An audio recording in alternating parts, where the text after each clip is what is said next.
Our next presenter is Giacomo Rambaldi.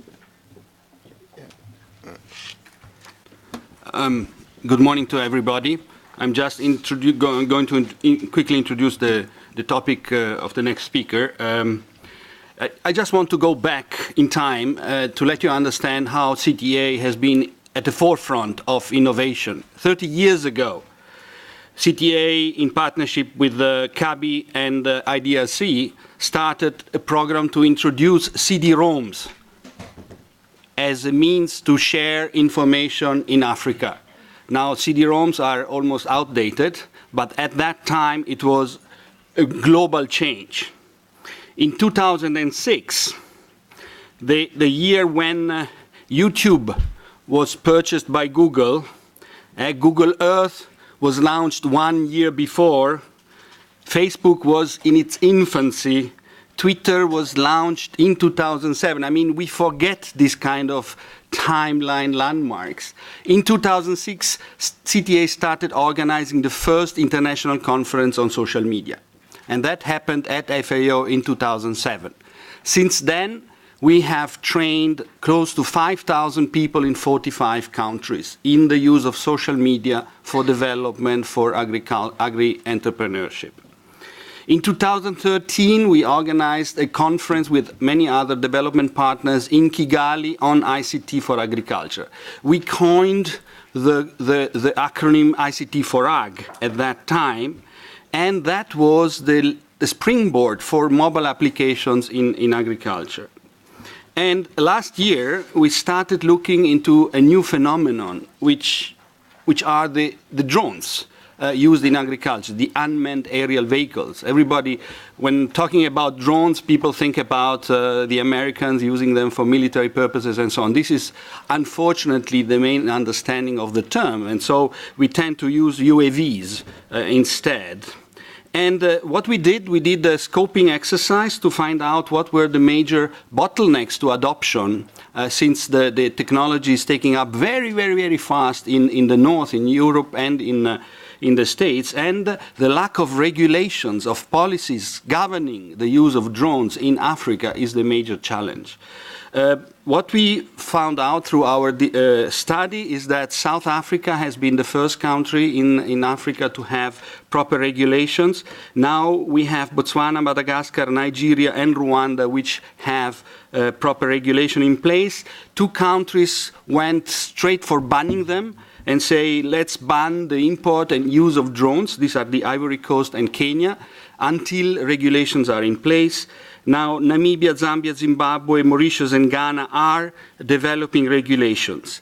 The national governing authorities were taken by surprise by this new technology. Even in the States, they had to release an urgency law before Christmas because the forecast was that 1 million drones would be sold over Christmas. And there was a bit of panic. How can we regulate all that? And in Europe, I was here months ago, there is an initiative by COSME, the Europe Programme for Small and Medium-Sized Enterprises, on harmonizing the drone regulations across Europe, together with the EASA and the JARUS program. The international organization who is dealing with all that is the International Civil Aviation Organization. So I think that we can take the example of South Africa. They put very costly charges to get a license, close to 9,000 euros to get a license for 3 years, and this is a huge barrier for adoption.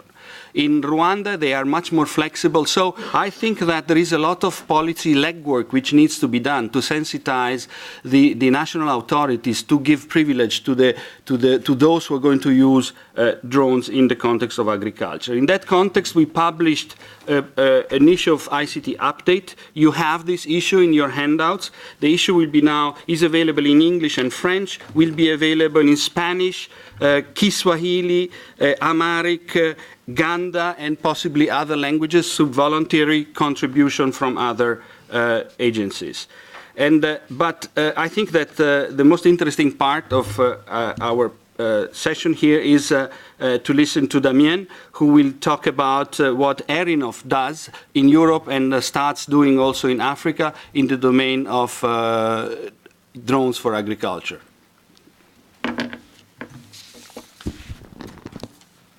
Thank you, Giacomo, for the introduction. So usually when we show this type of equipment, people say, "Wow, that's really beautiful and nice piece of equipment," and they all know that it's drones. But there's a bit more to know about what's exactly behind that and what you can do with it, because all of the use of this type of equipment is very theoretical in the mind of people, and that's what we want to tackle a little bit in this presentation. So we'll make a short introduction on drones, and then show applications and a little bit how the service can be developed. So when you look at drones, people really see that as the flying part, but it's not just that. You should see the drones as three elements, three parts. So there is the flying part, which is the fixed. It can be a fixed wing like that, or it can be a multirotor with four propellers, as you might know it. But it's also very important to understand that there's a sensor on it that is taking the information. So in this case, it's a multispectral sensor that can enable us to sense the crop. And then you need to analyze the images or what you sense with the sensor. And that's, I mean, you need the processing power to do that. So it's not, when you look at drones, it's not one thing, one global thing. It's really three different elements. And that are three different businesses, three different problems. So that's really important to start to understand that. And actually, if you wonder what is important in agriculture, in drones for agriculture, well, I will be a little bit aggressive in saying that, but it's not about the flying part. Sorry, it's not about the flying part, the wing part. It's really more about the sensor and the processing that you do. You can have this, drone flying. If you have a normal sensor, you will not have any interesting information on agriculture. You will just have normal pictures. Whereas if you have a sensor that is made for agriculture, you will have information that can help you manage better your farm. So having agronomic information or help you spot problems in the field, disease and all that stuff. So if you really, I mean, I'm a bit pushing this, but it's really much more important to have an agriculture sensor, a good sensor, and a processing power to analyze the images rather than a great, awesome drone that can fly very far away, but just doesn't give you real data that you can use as a farmer. To illustrate that, that is what you can see with a normal camera. So it's microplots of cereals, and it's just you can see that there's some microplots, but you don't see many differences in it. What you do with a sensor like ours, you can really spot very strong differences in biomass development. And so based on those images, then we can make statistics to help, for example, seed manufacturers to select the right varieties that are more suitable to different environments. So cereals or any other, or potato or any other crop that is maize, corn, that is grown in Africa, you could really choose the right variety that is, I mean, growing better in an environment. Another example is on a real field. If you take the left picture, you can see that it's the normal colors of you would see in your with your eyes with just a normal camera. And on the right, it's with a multispectral camera, so you can see much better the red part, which are the well-developed parts in the field, and the blue part, which are the problems, the parts where there's problems in the field and that you should have a look on. And based on this, we then make recommendations. So the applications, that's just a short demonstration of some applications, but basically it can fall into three parts. You have first the recommendations to farmers. So basically it's to make very simple and easy to use map to farmers so that they can it can help them monitor their field and their farm. You can have also services to more field trials managers, so to be able to better sort the seeds and or the products that you want to sell in an environment. And then there's some R&D project that we worked on, and I will talk mainly about the farmers services. So this is an example of the maps that we do for cereals.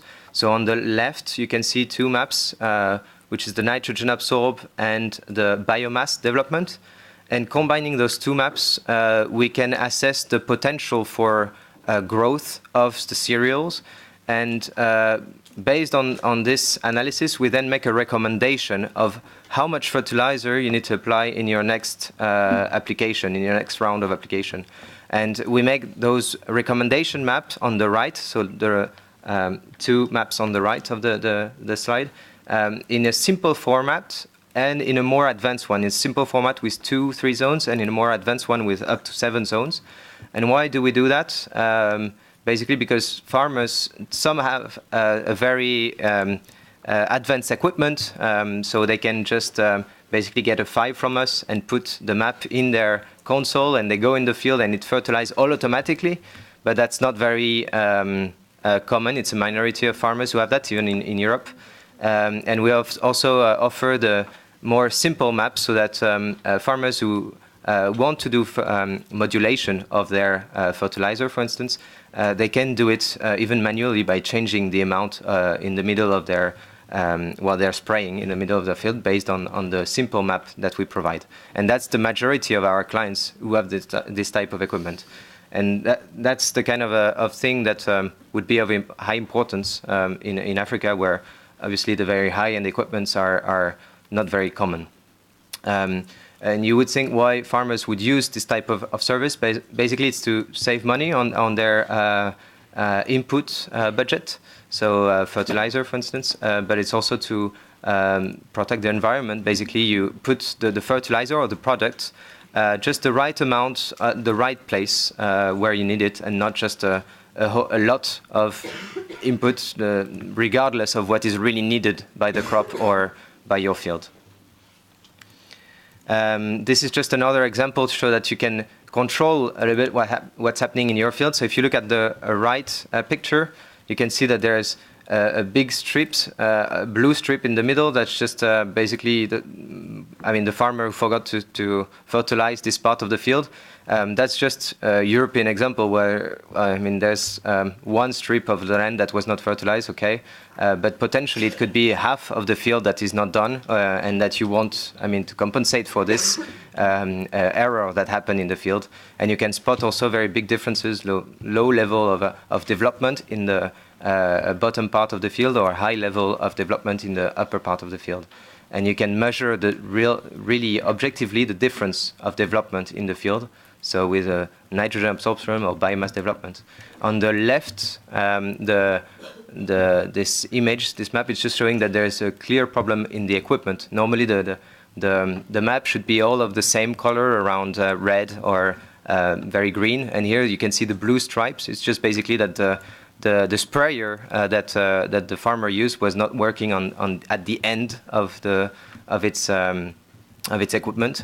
So he's been spraying just on half of the field basically, and the rest is not working. So that's the kind of application that you can use, that you can have in Europe now.